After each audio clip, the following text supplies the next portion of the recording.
એટલે હમણાં એક ડૉક્ટર હતા, સમજાણો? જો હું તો કહું ડૉક્ટર થવું હોય ને તો ચામડીના ડૉક્ટર થવાય. ચામડીના ડૉક્ટર થવાના ફાયદા બહુ. એમાં કોઈ દિવસ ઇમરજન્સી જ ન આવે.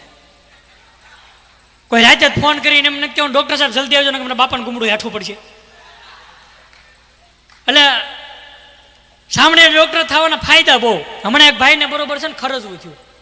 એટલે ખરજવું થયું ને એટલે ડૉક્ટર પાસે ગયો કે ડૉક્ટર સાહેબ મને છે નામ જો ખરજવું થયું છે ને બહુ ખંજોળ આવે છે, મને તમે દવા આપી દો. એટલે ડૉક્ટર સાહેબે આમ કરીને લખી દીધું, હાલ્યો જાઓ. એટલે ગયા. એટલે ત્યાં જઈને બરોબર મેડિકલે બતાવી.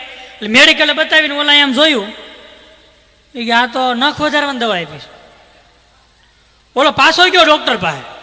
એ કે ડૉક્ટર સાહેબ મેં તમને કીધું કે મને ખરજવું થયું છે, ખંજોળ આવે છે, તમે નખ વધારવાની દવા હું કામ આપી?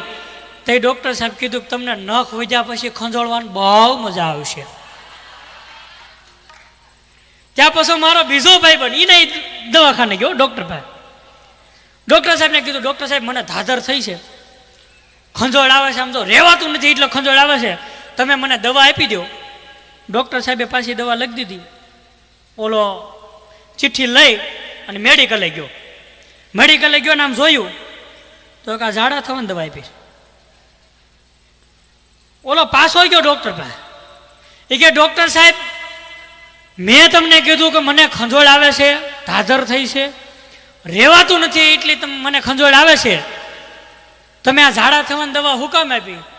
ત્યારે ડૉક્ટર સાહેબે કીધું કે તમને ધાધર થઈ છે ને મને ખબર છે કે તમને રહેવાતું નથી એટલે ખંજોળ આવે છે, પણ તમને ઝાડા થવાની દવા એટલે આપી કે તમે નવરા રહો તો ખંજોળશો ને. હા, એટલે સમજાય એની મજા. શું